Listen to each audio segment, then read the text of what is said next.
আজকে আমরা করব ক্লাস 10 এর কারক ও অকারক সম্পর্কের প্রথম ক্লাস করাবো আজকে। হ্যাঁ, কারক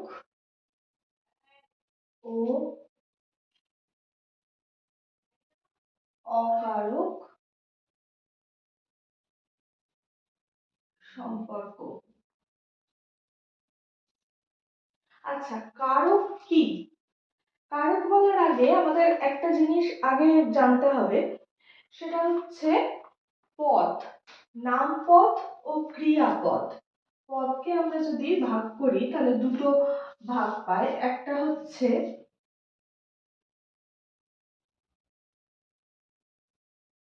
ক্রিয়াপদ এবং এখানে হচ্ছে নামপদ। নামপদের মধ্যে কি কি আছে? বিশেষ্য, বিশেষণ, অব্যয়, সর্বনাম। তো এই পদগুলিকে বলা হয় নামপদ। এই নামপদের বিশেষ্য সম্পর্কিত নামপদের সঙ্গে ক্রিয়াপদের যে সম্পর্ক তাকে আমরা বলি কারক। অর্থাৎ কারক কাকে বলি? নামপদের সঙ্গে ক্রিয়াপদের যে সম্পর্ক তাকেই আমরা বলি কারক।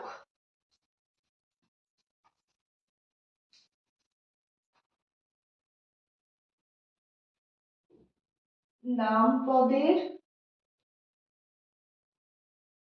সঙ্গে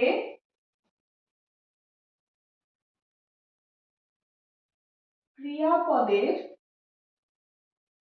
যে সম্পর্ক তাকে আমরা বলি কারক। আশা করছি কিছুটা বোঝা গেছে। এবার কারক কয় প্রকার?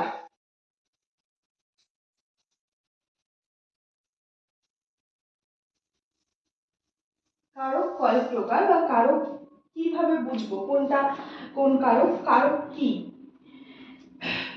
আচ্ছা, আমি প্রথমে একটা বাক্য লিখছি। হ্যাঁ, আমি বই থেকে লিখছি।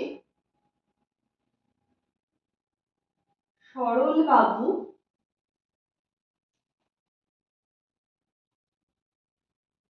তার বাড়িতে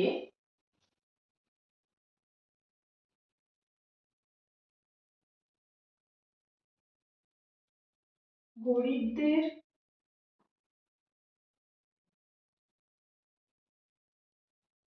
দুঃখ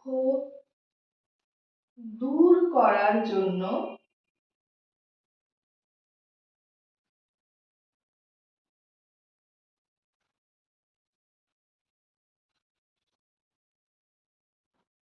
নিজ হাতে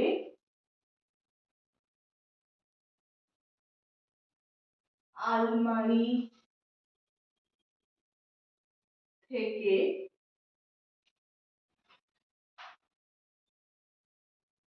লেপ কম্বল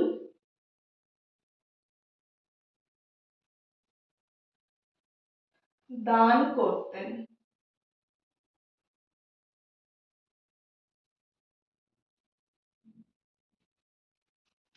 সরলবাবু তার বাড়িতে গরিবদের দুঃখ দূর করার জন্য নিজ হাতে বা নিজ হাতে আলমারি থেকে লেপ কম্বল দান করতেন। আমি এই বাক্যটি নিলাম, এই যে বইটি আমার মানে এখনকার দিনের বা এখন যে বইগুলি প্রকাশিত হয়েছে তার মধ্যে এই বইটি আমার বেশ ভালো লেগেছে। যাই হোক, তো সেখান থেকেই নিলাম।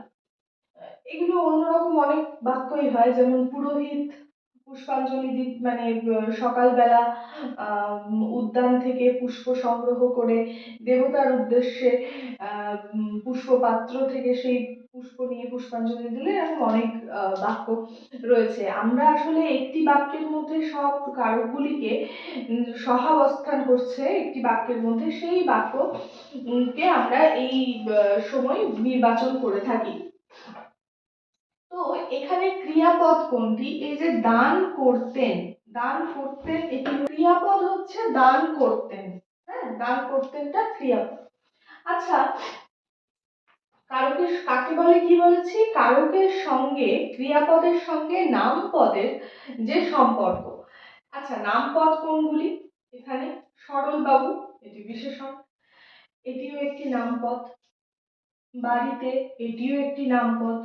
গরিব, এটিও একটি নামপদ, তাই তো? আলমারি, এটি আরেকটি নামপদ। লেপ কম্বল আরেকটি নামপদ। তো এইগুলি হচ্ছে এক একটি নামপদ। হাত নামপদ, দুঃখ নামপদ, এগুলি হচ্ছে নামপদ। তো এই ক্রিয়ার সঙ্গে এই ক্রিয়াকে প্রশ্ন করলে সম্পর্কটা কি? ক্রিয়াকে প্রশ্ন করলে যে উত্তর পাওয়া যায় সেটাই হচ্ছে ক্রিয়ার সঙ্গে সম্পর্ক। এখানে দান করতেন, কে দান করতেন? দান করতেন, এটা হচ্ছে আমাদের ক্রিয়া। কে কে দান করতেন? সরলবাবু। সরলবাবু হচ্ছেন কর্তৃকারক, কর্তা, বাক্যের কর্তা। তো ক্রিয়াকে কে দিয়ে প্রশ্ন করলে আমরা বাক্যে কি পাই? যে কোনো বাক্যে ক্রিয়াকে যদি আমরা কে দিয়ে প্রশ্ন করি তাহলে আমরা বাক্যের মধ্যে কর্তাকে খুঁজে পাই। এই বাক্যের কর্তাকে সরলবাবু। তাহলে সরলবাবু হচ্ছেন কর্তৃকারক।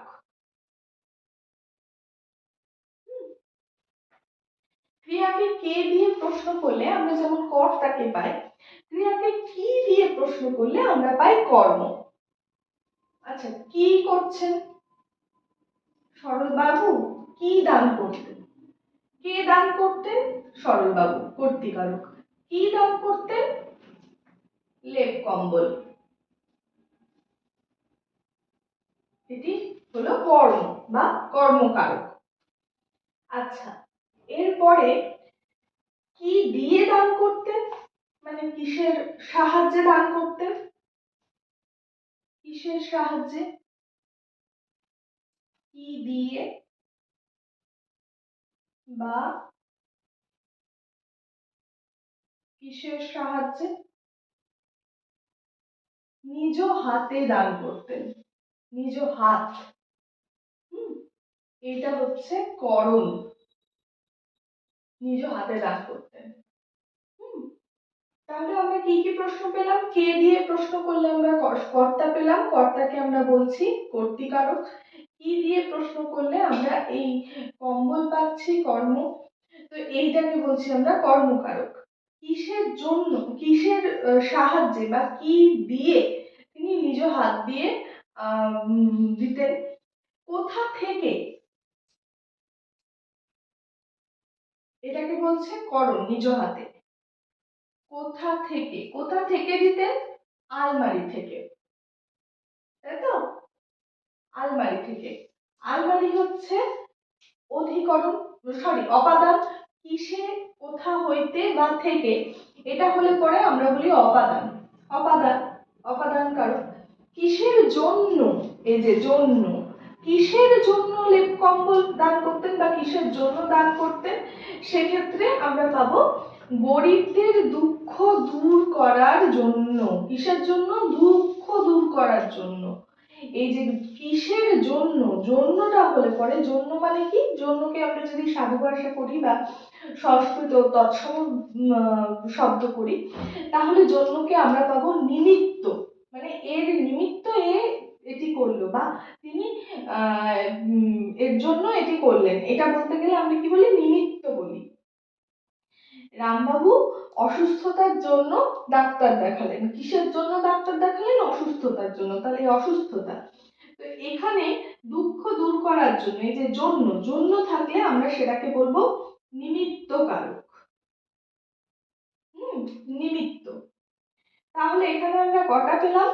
কে কর্তৃকারক, কি কর্মকারক, কিসের দ্বারা করণকারক 3, 4 আলমারি থেকে, অধিকরণ অপাদান কারক হইতে থেকে, আর হচ্ছে নিমিত্ত কারক। তাহলে 1, 2, 3, 4, 5, এই 5টা পেলাম। এবার হচ্ছে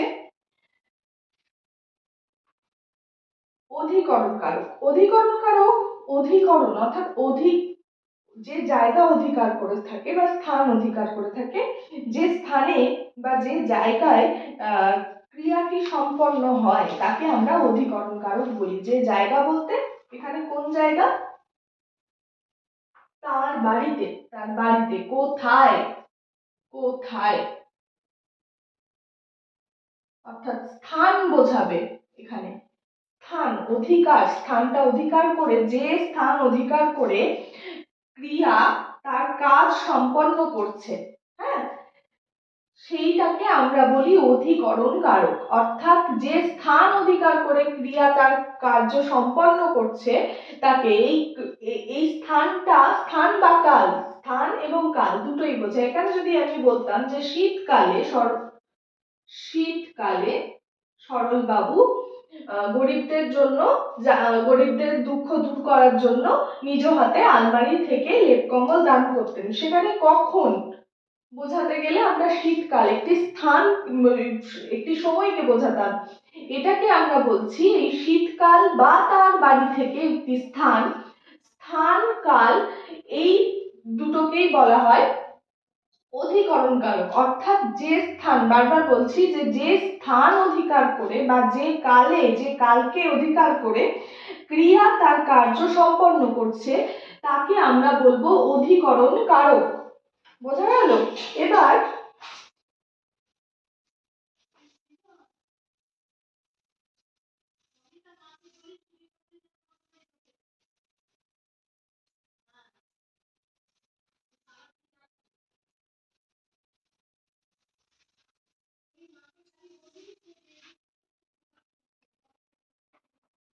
এবার তাহলে আমরা কটা কারক দেখতে পেলাম?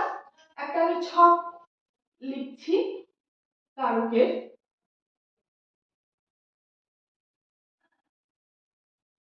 কর্তৃ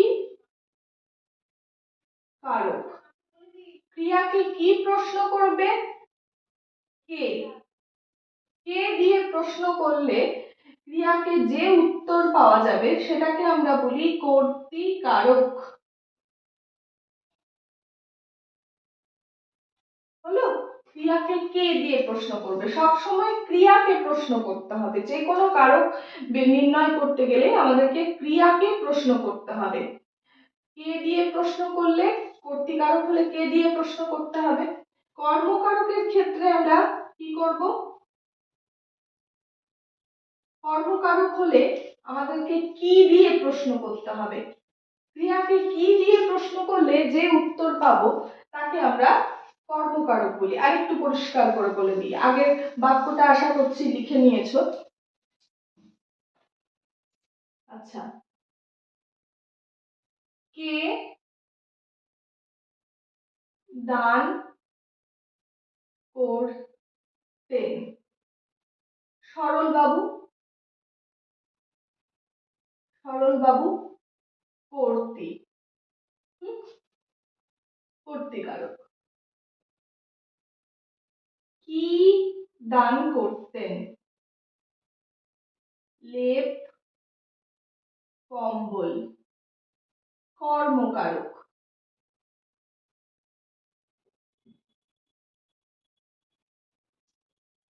কিসের দ্বারা দান করতেন? নিজ হাতে, করণ।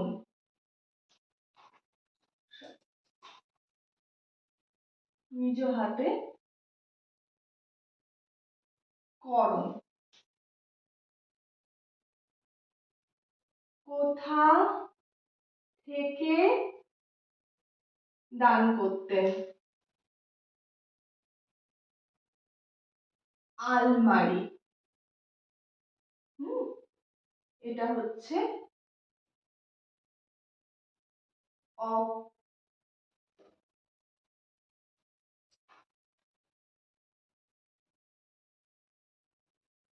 অপাদান। কিসের জন্য? কিসের জন্য?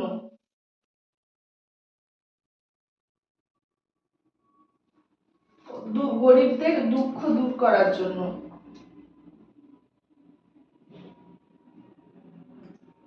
গরিবদের দুঃখ দূর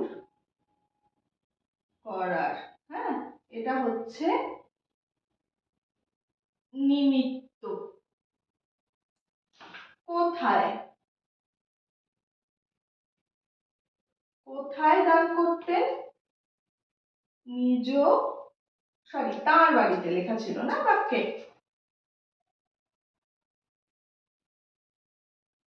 তার বাড়িতে।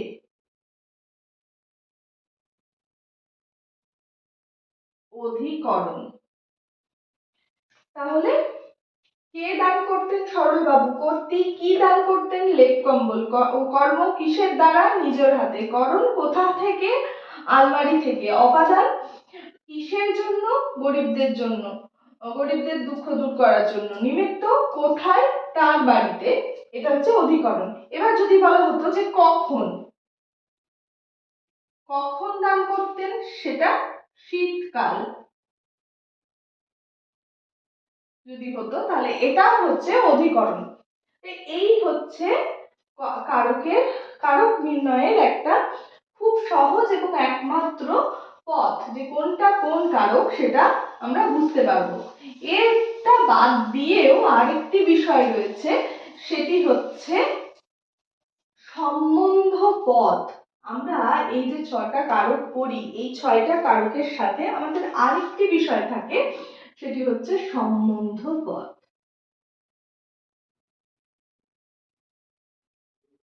সম্বন্ধ পদ এটি ক্রিয়াকে প্রশ্ন করলে পরে এটি পাওয়া যায় না, এটি অন্য প্রকারে পাওয়া যায়, সেই জন্য এই ছকের মধ্যে এটি লিখিনি।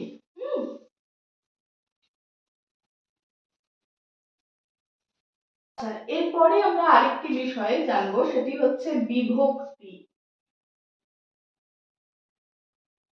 বিভক্তি। আচ্ছা, বিভক্তি বিষয়টি কি সেটি আগে বলি। ধরো কোনো একটি শব্দ, যে শব্দ আমরা উচ্চারণ করছি, সেই পদ যে কোনো যে কোনো শব্দ, সেই শব্দটায় আমরা শুধু শুধু ব্যবহার করছি না। যেমন ধরো আমরা যদি বলতাম,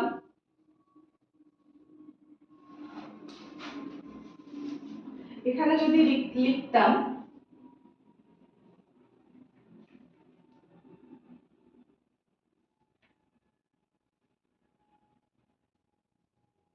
সরল বাবু, কি ছিল বাক্যটি? সরল বাবু তার তার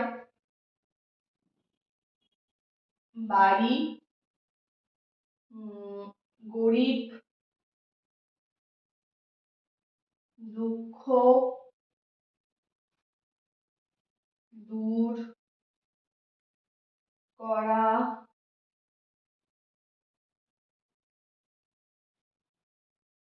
নিজ হাত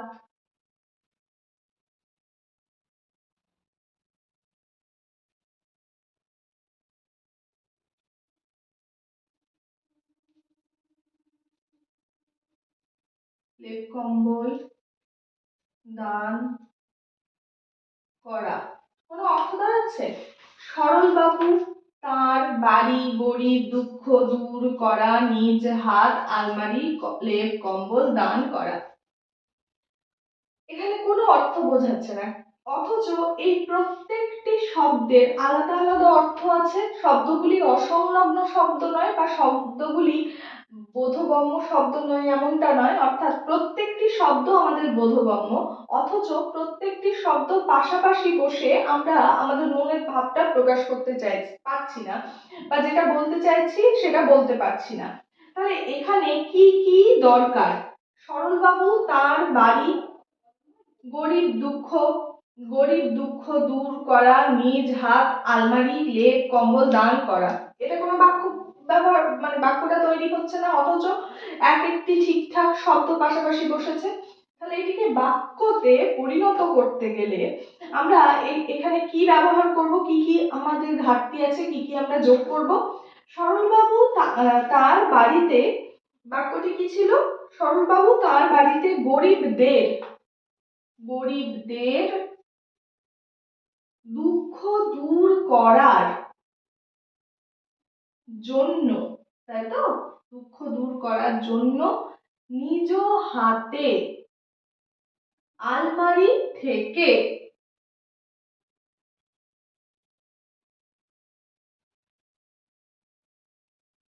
লেপ কম্বল দান করতেন, তাই তো। তাহলে এই শব্দগুলি পাশাপাশি বসেও আমরা ঠিক মনের ভাবটা প্রকাশ করতে পারিনি, তার জন্য আমাদের কি করতে হয়েছে, একটা দের, একটা র, একটা জন্য, একটা থেকে, একটা তেন, এগুলো যোগ করতে হয়েছে, তাই তো। তাহলে দুটি পৃথক শব্দ এবং বাকি কয়েকটি বর্ণ বা ধ্বনি বা অক্ষর আমাদেরকে ব্যবহার করতে হয়েছে। এই যে শব্দগুলো, এই যে দের, র, বা এখানে র, হ্যাঁ, এখানে এ, হাতে এ, এই র, দের, এ, এই যে শব্দগুলি, এই শব্দগুলির আলাদা করে কোনো মানে হয় না। আবার এই শব্দগুলি এইখানে যদি ব্যবহার না হতো তাহলে এই বাক্যগুলি গঠন হতো না বা এই শব্দগুলি পদে পরিণত হতো না। তাহলে এমন কিছু শব্দ রয়েছে যেই শব্দগুলির নিজস্ব কোনো অর্থ নেই, কিন্তু তারা কোনো পদের সঙ্গে, কোনো শব্দের সঙ্গে যুক্ত হয়ে একটি বাক্যের অর্থ প্রকাশ করছে এবং বাক্যটিকে, বাক্যের সেই পদটিকে, সেই শব্দটিকে একটি পদে পরিণত করছে, তখন তাকে আমরা বলি বিভক্তি। যেমন এখানে গরিবদের, এক্ষেত্রে এই জন্য এবং থেকে, এই দুটি তাহলে কি, এই দুটি আসলে বিভক্তি নয়, এই দুটি বিভক্তি, এই বিভক্তি সবসময় শব্দের সঙ্গে যুক্ত হবে, শব্দ থেকে আলাদা হবে না, শব্দের সঙ্গে যুক্ত হবে। এইগুলি হচ্ছে তোমার জন্য বা থেকে, এইগুলিকে আমরা বলি পরসর্গ বা অনুসর্গ। পরসর্গ, এই জন্য এবং থেকে, এই এই দুটি অব্যয়, এই দুটি অব্যয়ের পৃথক মানে আছে, এই দুটি অব্যয়ের নিজস্ব অর্থ আছে এবং এই দুটি অব্যয় এই পদগুলির মধ্যে বসে এইগুলিকে একটি পদে, শব্দগুলিকে একটি পদে পরিণত করছে এবং শব্দগুলিকে একটি অর্থ আমাদের কাছে নিয়ে আসছে, এর জন্য, এবং এগুলি সবসময় পদের পরে বসে, তার জন্য এগুলিকে আমরা পরসর্গ বা পরসর্গ বলি, পরসর্গ বা অনুসর্গ বলি। উপসর্গ কথাটি আমরা আগে শুনেছিলাম হয়তো। শব্দের পরে যে শব্দগুলি বসে সেই শব্দগুলিকে এবং পরে বসে সে আগের শব্দের অর্থটাকে অর্থ তৈরি করে, তাই তো। গরিবদের দুঃখ দূর করার জন্য, দেখো এই জন্যটা কিন্তু নিজ হাতের জন্য ইয়ে হচ্ছে না, অর্থ প্রকাশ করছে না, বা নিজ হাতে এই শব্দটাকে, এই পদটাকে সে সাহায্য করছে না, সে সাহায্য করছে দুঃখ দূর করার জন্য, দুঃখ দূর করার এই শব্দ সমষ্টিকে সাহায্য করছে। বা এখানে আলমারি থেকে, এই থেকে শব্দটি আলমারিকে সাহায্য করছে, সে লেপ কম্বলকে সাহায্য করছে না, তাই এটাকে আমরা বলতে পারি পরসর্গ বা অনুসর্গ। হ্যাঁ, তাহলে এই র, দের, এগুলিকে আমরা বলি বিভক্তি এবং এগুলিকে বলা হয় পরসর্গ বা উপসর্গ। এবার এই বিভক্তি কি, সংস্কৃত থেকে যেহেতু আমাদের ভাষাটি এসেছে বলা হয় বা ধরে নেওয়া হয়, বা সংস্কৃত থেকেই আমাদের ভাষাটি উৎপত্তি, বাংলা ভাষা, সেক্ষেত্রে সংস্কৃততে দেখবো আমরা যে প্রত্যেকটি পদের জন্য বা প্রত্যেকটি বচনের জন্য আলাদা আলাদা শব্দ রয়েছে, অর্থাৎ করণকারকের জন্য এক ধরনের বিভক্তি, আবার কর্তৃকারকের জন্য এক ধরনের বিভক্তি, আবার তোমার ষষ্ঠী তৎপুরুষ, ষষ্ঠী বলছি মানে বিভক্তি, এই বিভিন্ন ধরনের বিভক্তি বিভিন্ন এর ক্ষেত্রে রয়েছে তোমার সংস্কৃততে, কিন্তু বাংলায় বিভক্তি কিন্তু সেরকম নয়। বাংলায় বিভক্তি সব পদেই সব বিভক্তি যুক্ত হয়, অর্থাৎ কর্তৃকারকে যে বিভক্তি রয়েছে সেই একই বিভক্তি, কর্তৃকারকে ধরো এ, তে, রে, র, এইগুলো রয়েছে। আবার এই বিভক্তি আমরা অপাদান বা অধিকরণ এতে পাবো। অর্থাৎ একটি বিভক্তি যেটি কর্তৃকারকে ব্যবহৃত হয়েছে সেটি পরবর্তী অন্য কারকেও ব্যবহৃত হতে পারে বা ব্যবহৃত হয়, এটাই বাংলা বিভক্তি এবং সংস্কৃত বিভক্তির মধ্যে পার্থক্য। সংস্কৃততে কি হয়, কর্তৃকারকের বিভক্তি কখনোই অপাদান বা অধিকরণ বা করণে বা কর্মতে যুক্ত হবে না। সেক্ষেত্রে প্রত্যেকটি কারকের জন্য আলাদা আলাদা বিভক্তি রয়েছে। এখানে আমাদের বিভক্তিতে প্রথম যে বিভক্তি সেটিকে আমরা বলি শূন্য বিভক্তি। শূন্য বিভক্তি, শূন্য বিভক্তি বিষয়টা কি? শূন্য অর্থাৎ শূন্য, কিছু নেই, তাকে আমরা বলি শূন্য। একটি বাক্য বলছি, রাম বনে ফুল পাড়ে। রাম ফুল, ঠিক আছে। এই যে রাম, রামের সঙ্গে এ তে রে এগুলি যুক্ত নয়, ফুলের সঙ্গে এ তে রে যুক্ত নয়। এই রাম এবং ফুল এই দুটি শব্দে কোনো বিভক্তি নেই। এটাকে যদি ভাঙা হয় তাহলে আমরা কি বলি, রয়াকার ম, ম কে উচ্চারণ করলে আমরা শেষে আমরা কি পাচ্ছি, ম করে অ পাচ্ছি, তাই তো। তো এই অবিভক্তিও বলে থাকা হয়। এই অবিভক্তিকে আমরা বলি, যেটি বর্ণের ক্ষেত্রে আমরা কি বলি, নিহিত বর্ণ, নিহিত স্বরবর্ণ, স্বরধ্বনি বলে একটি শব্দ আমরা পড়েছিলাম আগের ক্লাসে, নিহিত স্বরধ্বনি। এই নিহিত স্বরধ্বনি যে শব্দগুলির মধ্যে রয়েছে তাকে আমরা বলবো শূন্য বিভক্তি। আমরা ক্লাস 9-এ পড়েছিলাম নিহিত স্বরধ্বনি। ম, র, ল এই সবগুলোর পরে যে অ থাকছে, যার ফলে এখানে কোনো তার উচ্চারণ, এরকম শব্দের ক্ষেত্রে তার উচ্চারণ সেরকম ভাবে হচ্ছে না, অথচ সেটি আছে, এখানে কোনো বিভক্তি নেই মনে হচ্ছে। তো এই অবিভক্তিকে আমরা বলি শূন্য বিভক্তি। এটা গেল শূন্য বিভক্তি। এবার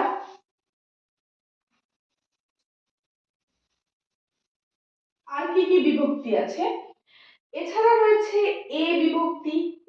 কি কি বিভক্তি রয়েছে এছাড়া, শূন্য ছাড়া? এ, তে, র, এই বিভক্তিগুলো রয়েছে। রে,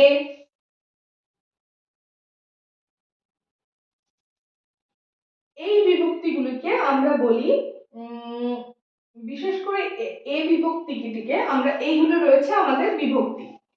তাহলে আমরা একটি শূন্য বিভক্তি পড়লাম। এবার আমরা আরেকটি বিভক্তি পড়বো, সেটি হচ্ছে তির্যক বিভক্তি। এইগুলি হচ্ছে এ তে র রে, এগুলো হচ্ছে বিভক্তি। এছাড়া ইয়াছি, এন, এরকম অনেক বিভক্তি আছে। একটা বললাম শূন্য বিভক্তি, আরেকটা করব তির্যক বিভক্তি।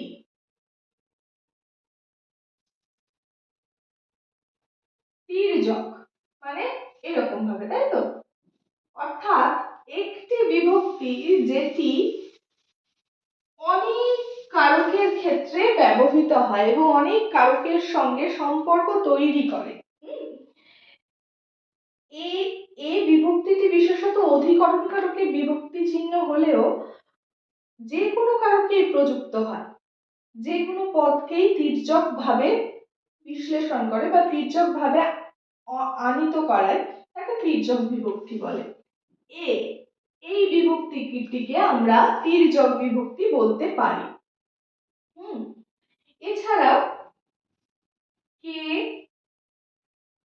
এবং তে, এই তিনটি বিভক্তিকে আমরা তির্যক বিভক্তি বলতে পারি। যেরকম কত ধানে কত চাল, এই যে ধানে এখানে এ বিভক্তি রয়েছে, এটা কিন্তু কর্তৃকারক নয়। যেমন ধরো শীতকালে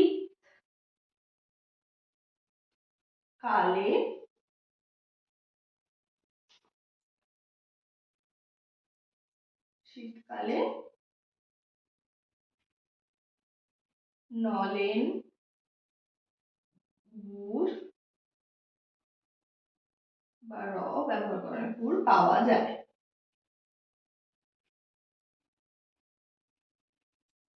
এই যে শীতকালে, এখানে দেখো কত ধানে, এটা হচ্ছে অপাদানের ক্ষেত্রে, হ্যাঁ, আর এই শীতকালে এখানেও এটা হচ্ছে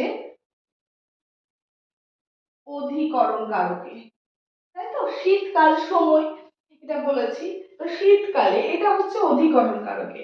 তাহলে এই বিভক্তি এরকম ভাবে কে তে এগুলো ব্যবহার হয়, যে বিভক্তি অনেকগুলি কারকে ব্যবহৃত হয় তাকে বলা হয় তির্যক বিভক্তি। তাহলে বিভক্তির ভাগ হিসেবে আমরা একটি বলতে পারি শূন্য বিভক্তি, যেটাতে মনে হচ্ছে না যে কোনো বিভক্তি রয়েছে সেই পদে বা সেই শব্দটিতে, কিন্তু কোনো একটি শব্দকে পদে উন্নীত করার জন্য বা পদে আনিত করার জন্য বা পদ তৈরি করতে, সেই শব্দটির দ্বারা পদ সৃষ্টি করতে আমাদের বিভক্তি, উপসর্গ, এগুলো অনুসর্গ এগুলি দরকার, এবং উপসর্গ না, অনুসর্গ, বিভক্তি এগুলি থাকবেই বা এগুলি দ্বারাই হবে।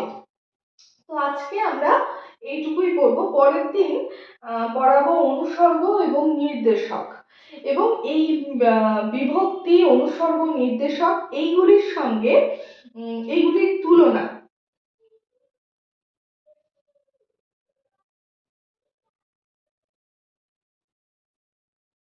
আচ্ছা, বিভক্তি কাকে বলে এটি আমি লিখে দিচ্ছি, এই বইটিতে রয়েছে, যাদের কাছে তোমাদের এই বইটি রয়েছে প্রান্তিকে তারা তো পাবেই। এটি খুব সুন্দরভাবে এখানে লিখেছে, যে সমস্ত অর্থহীন ধ্বনি বা ধ্বনিগুচ্ছ শব্দের সঙ্গে যুক্ত হওয়ার ফলে তারা পদে রূপান্তরিত হয় তাদেরকে মৌলিক বিভক্তি চিহ্ন বা বিভক্তি বলে।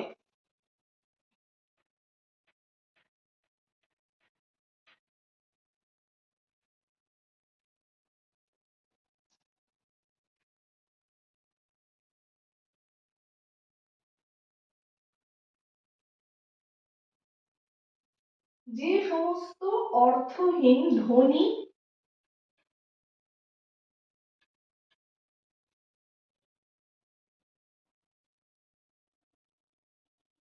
বা ধ্বনিগুচ্ছ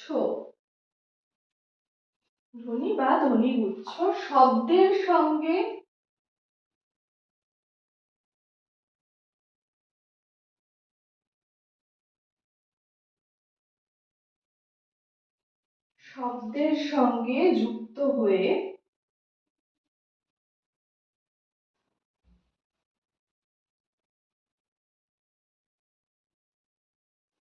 শব্দগুলিকে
এগুলো।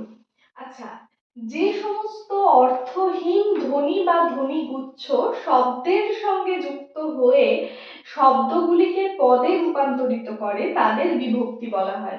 এটা কিন্তু এই অর্থহীন ধ্বনি, এটা কিন্তু অবশ্যই উল্লেখযোগ্য। অর্থহীন ধ্বনি বা ধ্বনিগুচ্ছ, বিভক্তি যখন একা থাকে, অর্থাৎ বিভক্তি যদি কোনো শব্দের সঙ্গে যুক্ত না হয়, তখন বিভক্তির কোনো অর্থ থাকে না। অর্থাৎ এই এর, র, এর, এতে, রে, অন্তঃস্থ, দের, এই যে ব্যাপারগুলো, এই যে শব্দগুলো, এই যে ধ্বনিগুলো, এগুলো ঠিক শব্দ নয়, এই যে ধ্বনিগুলো, হ্যাঁ শব্দ মানে আওয়াজ, তো এই যে ধ্বনি বা এই শব্দগুলো, এই ধ্বনিগুলোর নিজস্ব কোনো অর্থ থাকছে না। তাই এটাকে এই ধ্বনিগুলিকে বা এই ধ্বনিগুচ্ছগুলিকে আমরা একা বসাতে পারবো না বা একা ব্যবহার করতে পারবো না। বিভক্তি কখনো একা বসে না, সে সবসময় কোনো পদের বা শব্দের সঙ্গে যুক্ত হয়। শব্দ শব্দ প্লাস বিভক্তি সমান পদ, তাই তো? কোনো শব্দের পরে বিভক্তি সবসময় যুক্ত হয়। শব্দের আগে যেগুলি অনেক সময় দেখা যায় অনেক শব্দের আগে যুক্ত হয়, সেগুলি কিন্তু আবার বিভক্তি নয়, সেগুলিকে আমরা উপসর্গ বলি, সেটা পরে করব। তো শব্দের পরে শব্দ প্লাস বিভক্তি, তো যে সমস্ত অর্থহীন ধ্বনি বা ধ্বনিগুচ্ছ শব্দের সঙ্গে যুক্ত হয়, অর্থাৎ শব্দের পরে যুক্ত হয়ে সেই শব্দগুলিকে পদে রূপান্তরিত করে, তাকে আমরা সেই সমস্ত ধ্বনি বা সেই সমস্ত ধ্বনিগুচ্ছদের আমরা বিভক্তি বলি। আজকে এই পর্যন্তই থাকলো। পরের ক্লাসে আমরা বাকি এগুলো আলোচনা করব। উপসর্গ বা অনুসর্গ বা পরসর্গ এগুলি আলোচনা করব।